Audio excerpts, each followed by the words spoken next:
Welcome to Everything is Changing. In each episode, we focus on circular economy, ecosystem restoration, energy transformation, sustainable mobility, and water resources. I am Ahmetcan Uzlaşık. Perspective is everything, and everything is changing. My guest today is Agnes Szalkai-Lorincz, a community energy expert at Friends of the Earth Hungary, where she has spent years helping shape the country's transition toward fair, citizen-led renewable energy. From Hungary's booming solar capacity to the cultural and structural barriers facing energy communities, Agnes brings a grounded perspective on what real participation in the energy transition should look like. In our conversation, we explore Hungary's solar landscape, why community trust and cooperation matter just as much as technology, and how a solar-punk future might emerge in a country still learning to work collectively. Agnes also shares what she will change, legislatively and structurally, if she had the power to redesign Hungary's energy system for people and planet alike. Hello and welcome. Thank you for being here. Hello, hi. How are you? Oh, thank you very much for the invitation. I'm fine. Are you based in Budapest? Yes, we are based in Budapest. Friends of the Earth Hungary is based in Budapest. That's great. So to start off, maybe if you can briefly introduce yourself and what do you do, that will be amazing. Hello, I'm Agnes Szalkai-Lorincz. I'm the community energy expert of the National Society of Conservationists, Friends of the Earth Hungary. We are a nationwide NGO dealing with several nature conservation issues, GMO, and we are the Bankwatch partner of Hungary, from Hungary, and we have a working group dealing with topics and issues in energy, renewable energy, community energy, and everything related to energy production and sharing and all this community involvement. Since we're going to talk about solar energy in Hungary, perhaps it's better to start with talking about the current state of solar energy in Hungary. How widespread it is, which regions or communities are leading, and what are the biggest gaps or challenges remain, in your opinion?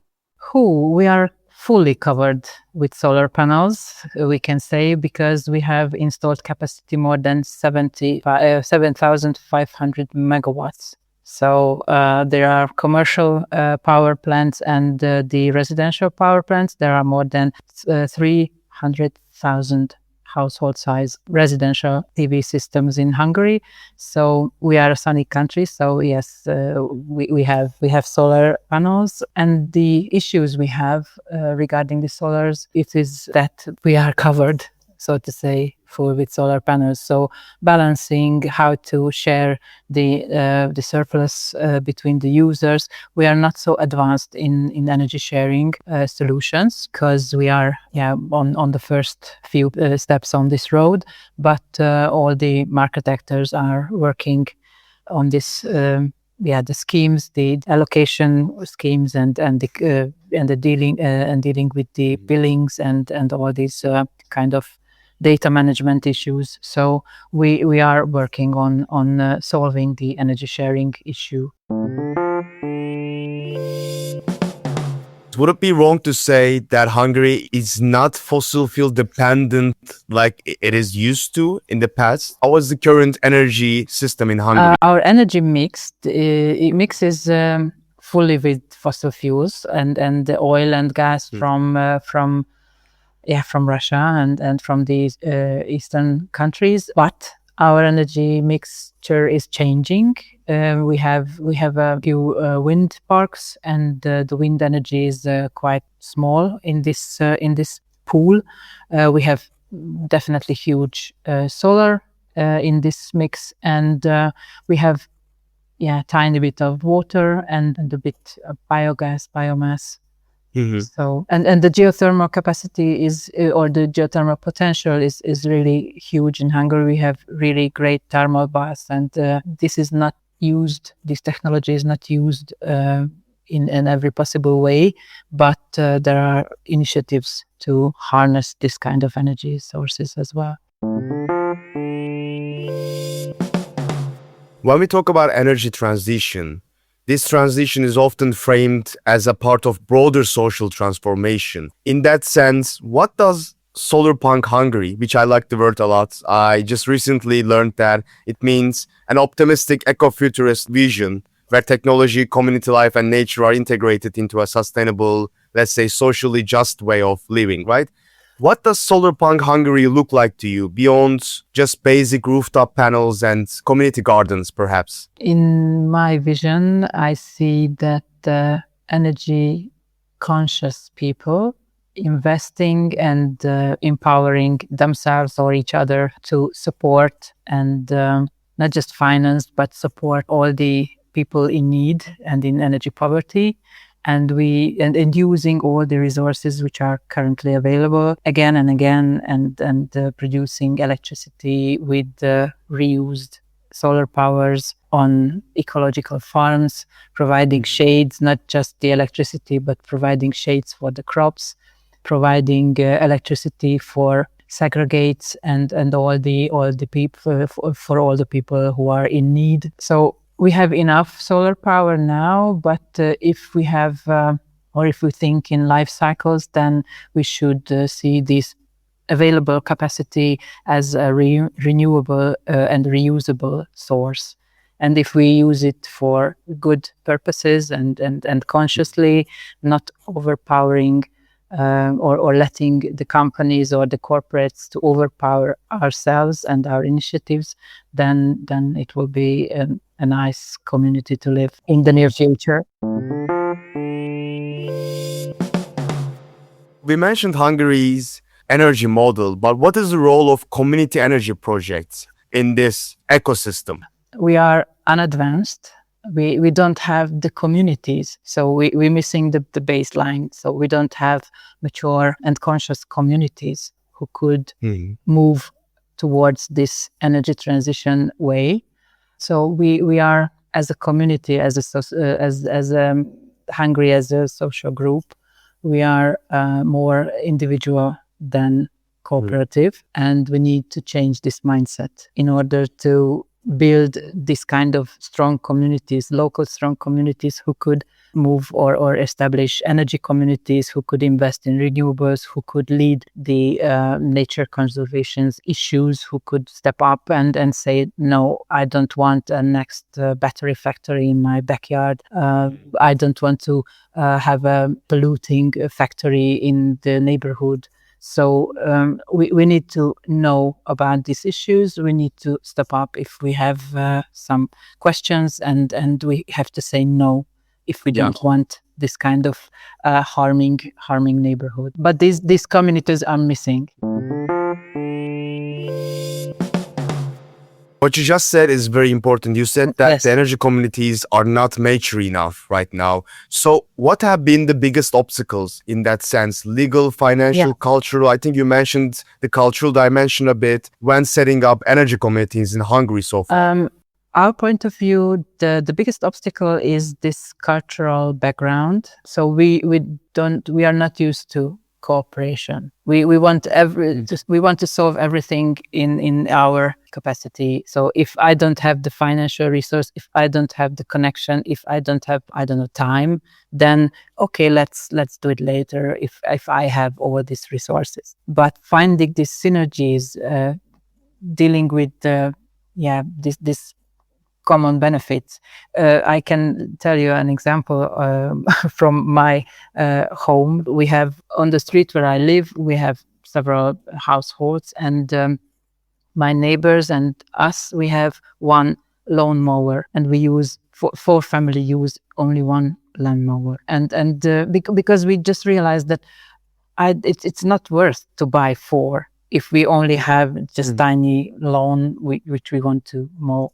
I don't know, once or twice in a year. So this is sharing this kind of resources, and it's not a big issue that I can knock on the door and say, hello, do you have 1-2x, because I just ran out mine. And so this kind of cooperation between households and the smaller and broader community, these are not so advanced in Hungary. As a former Soviet Union influenced country, so to say, we are socialized that somebody will tell you what to do. Somebody will have the answer for your questions. Somebody will give you the money if you don't have the money for yourself, or investment or development or something. And somebody will take care of your environment. It's not your thing.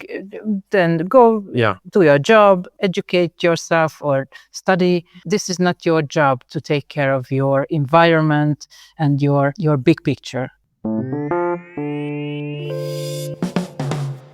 I want to learn more about these energy communities. Maybe we can talk about an example. Well, how do you ensure democratic governance? Where's the place of accountability? And maybe the most important part, where's the place of equitable benefits? So maybe perhaps we can talk about it on an example. In Hungary, we have only around 15 registered energy community at the moment. And the first one was registered only 2 years ago.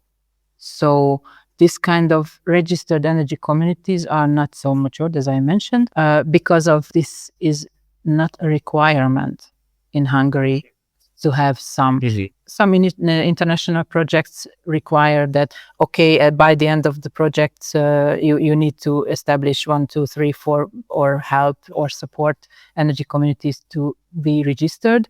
But there are no incentives, energy communities to be registered. So we don't have this kind of supportive framework, state-owned or state-subsidized framework for energy communities. And just to have an energy community for yourself is not beneficial at the moment in Hungary. And it is because of the pricing of electricity.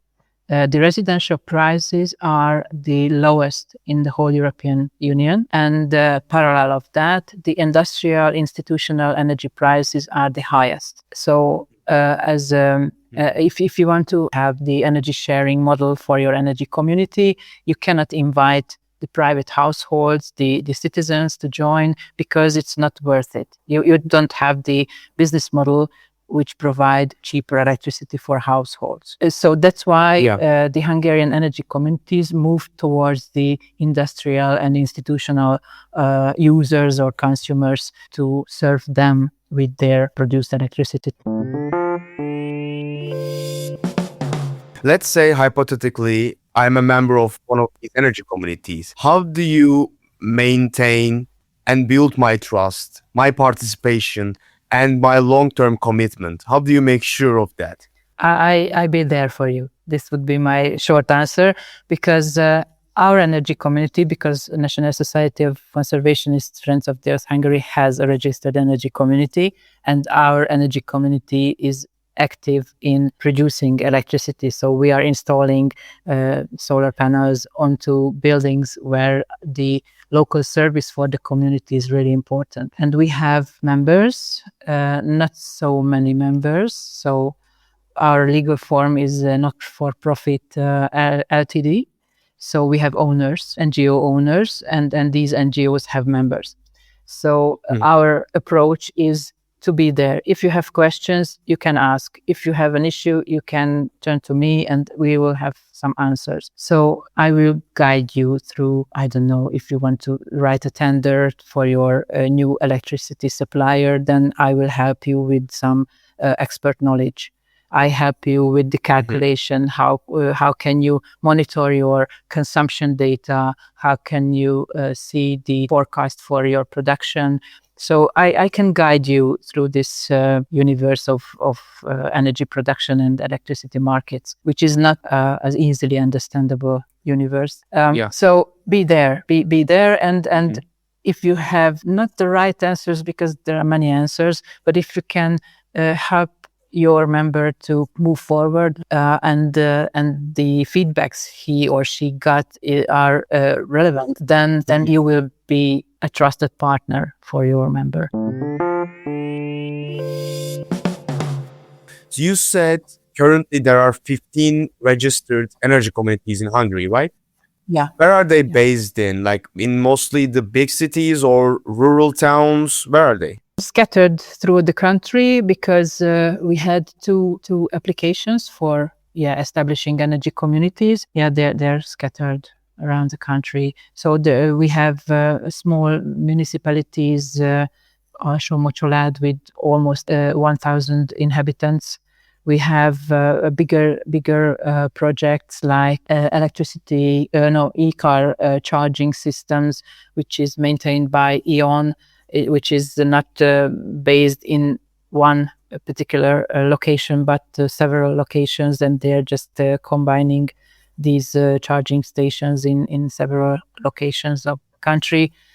We have a village or a small town called Bábolna, where energy sharing, energy monitoring, and demand side management and charging, everything is combined in their model. So there are several projects, but until now, neither of them have private members, so citizens as a member.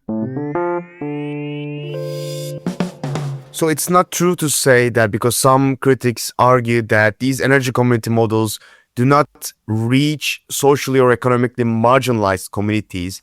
Rather, they stay beyond liberal urban circles. So it's not true, you say? It's true to say that if you are aiming to reach these kind of social groups, you need to form a baseline. Mm-hmm. So the first step is to establish an energy community. Who will join? Who is interested? The richer and the educated white population. Mm-hmm. And if they are conscious and they are they're socially acceptable in that regard, then they will form and they will develop the community in that direction, that they will be able to invite all the marginalized or the people in need or in special needs. But you need to build this foundation. Let's assume for a second that I'm in Budapest and we are having a lunch.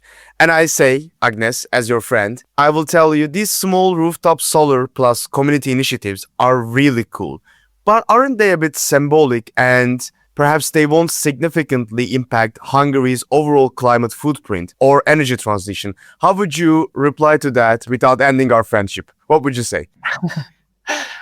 We are at the first step in this transition, so please be patient. Secondly, Budapest has the highest demand of energy in the whole country. Almost the quarter of the country's yearly consumption is consumed in this small, so in the capital. We have all decentralized institutions here, so our energy demand is quite big. Only these small solar panels will solve all this high demand, but we are on the road to, or we are at this transition, and we try to combine not only solar but geothermal, not just the waste products and waste heating turning into energy, but we are on our transition road. So I will show you several solar systems which can help and which will be applying.